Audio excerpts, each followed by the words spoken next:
Halo semua, selamat pagi untuk kita. Apa kabar untuk anak-anak yang ada di rumah? Mudah-mudahan kalian semua dalam keadaan sehat ya. Nah, anak-anak, sebelum kita memulai pelajaran kita pada pagi hari ini, sebaiknya kita berdoa. Ambil sikap berdoa. Berdoa dimulai dalam nama Bapa dan Putra dan Roh Kudus. Amin. Terima kasih ya Bapa atas kesempatan yang masih Engkau berikan kepada kami pada pagi hari ini. Terima kasih atas kesehatan yang masih Engkau berikan sehingga kami masih dapat berkumpul di tempat kami masing-masing. Bapa, sebentar kami akan memulai pelajaran kami.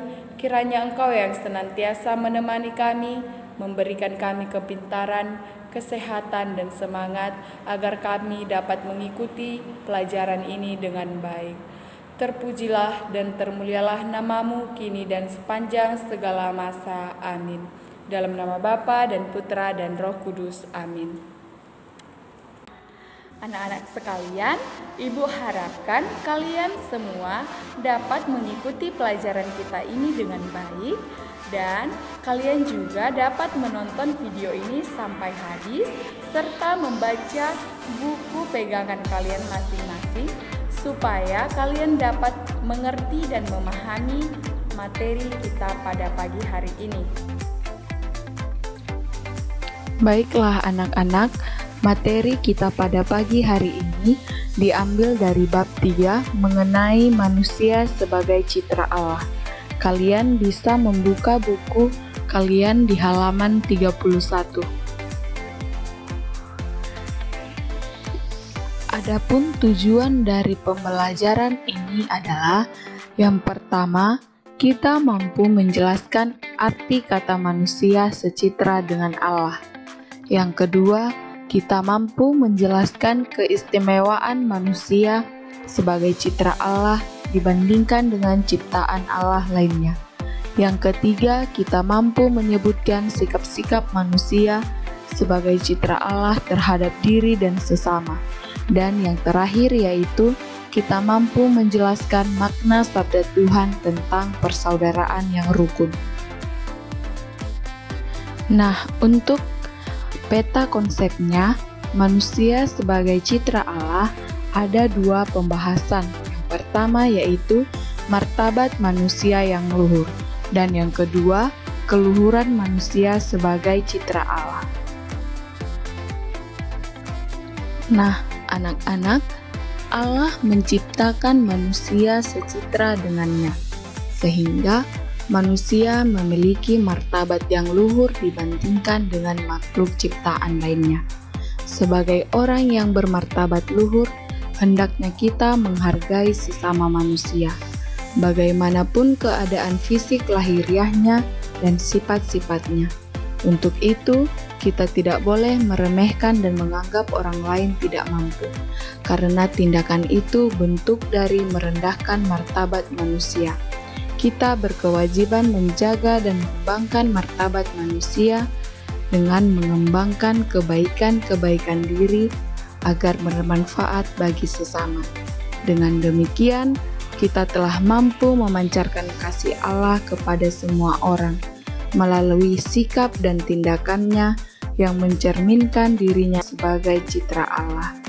Nah, kalian dapat mengamati gambar berikut ini sebagai salah satu contoh memperlakukan orang lain sebagai ciptaan yang luhur dan bermartabat. Untuk lebih memahami pembahasan kita yang pertama ini, Ibu juga telah menyediakan cerita mengenai Santa Teresa. Kalian dapat membuka buku kalian pada halaman 35. Misi kemanusiaan yang dilakukan oleh Santa Teresa tidak hanya mendapat pengakuan dari orang-orang yang telah mendapat pertolongannya. Dunia juga mengakui misi kemanusiaan yang dijalankan Santa Teresa. Hal itu ditandai dengan penerimaan Nobel Perdamaian yang diperolehnya pada tahun 1979. Tidak hanya itu, kesucian hati Santa Teresa membuat orang-orang juga berdoa kepadanya. Orang-orang yang berdoa kepadanya memperoleh kesembuhan dari penyakit yang menurut dokter tidak dapat disembuhkan lagi secara medis. Berkat mukjizat yang diperoleh orang-orang dengan berdoa bersama Santa Teresa, ia dikanonisasi oleh Paus Fransiskus sebagai orang kudus pada tahun ini. Kisah di atas menunjukkan betapa sesama itu adalah pribadi yang paling luhur. Hal itu ditunjukkan oleh Santa Teresa dari Kalkuta. Meski ia mengalami penolakan dari orang-orang yang menaruh curiga bahwa ia akan menyebar agama Katolik, namun ia tidak menyerah. Santa Teresa justru berusaha meyakinkan mereka bahwa kedatangannya untuk melakukan misi kemanusiaan. Dia ingin menolong orang miskin, merawat orang sakit, dan banyak lagi misi kemanusiaan yang dilakukannya di India. Pembahasan yang kedua yaitu mengenai keluhuran martabat manusia. Berdasarkan Katekismus Gereja Katolik nomor 356, bahwa dari segala ciptaan yang kelihatan, hanya manusia yang mampu mengenal dan mencintai penciptanya. Dalam Gaudium et Spes 12, ialah yang di dunia merupakan satu-satunya makhluk yang Allah kehendaki demi dirinya sendiri. Dalam Gaudium et Spes 24, hanya dialah yang dipanggil supaya dalam pengertian dan cinta mengambil bagian dalam kehidupan Allah. Ia diciptakan untuk tujuan itu, dan itulah dasar utama martabatnya. Dalam Katekismus Gereja Katolik 357, bahwa karena ia diciptakan menurut citra Allah, manusia memiliki martabat sebagai pribadi. Ia bukan hanya sesuatu, melainkan seorang.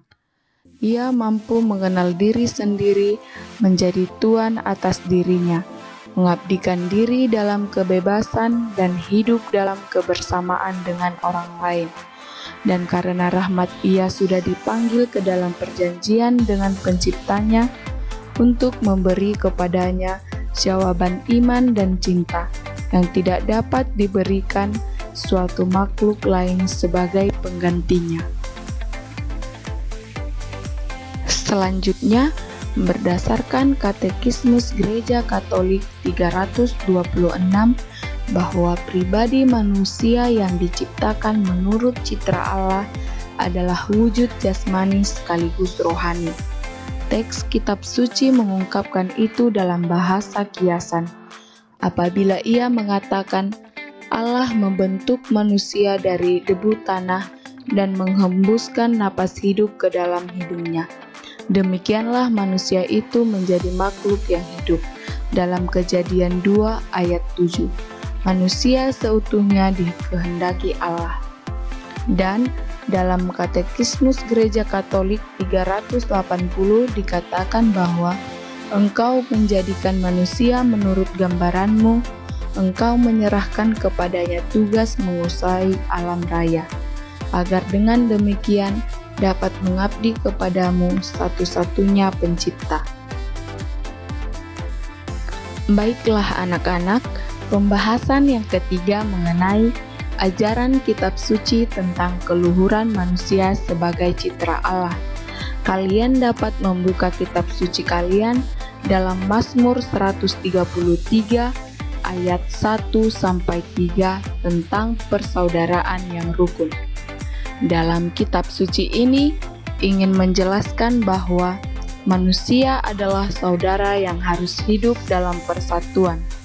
Persatuan kita sebagai saudara harus ditunjukkan dengan sikap saling mengasihi, sebagai saudara yang diciptakan oleh Allah yang Esa.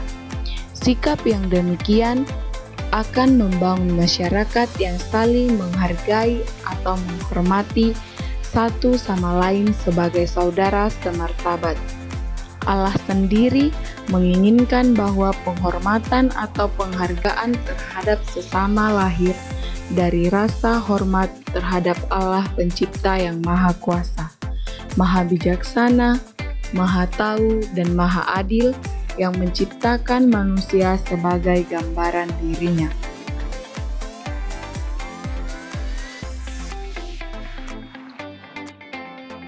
Baiklah anak-anak, kesimpulan dari materi kita pada pagi hari ini adalah semua dari kita yang diciptakan, baik yang cacat, lemah, dan berkekurangan, tetaplah pribadi yang bermartabat.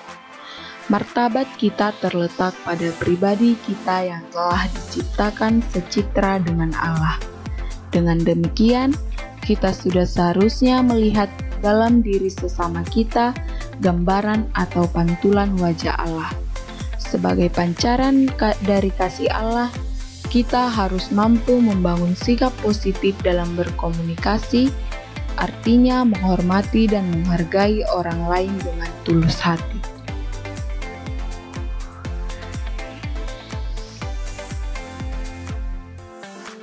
Baiklah anak-anak, sekian materi yang dapat Ibu sampaikan pada pagi hari ini. Untuk menambah pemahaman dan pengetahuan kalian dapat membuka buku paket kalian. Terima kasih.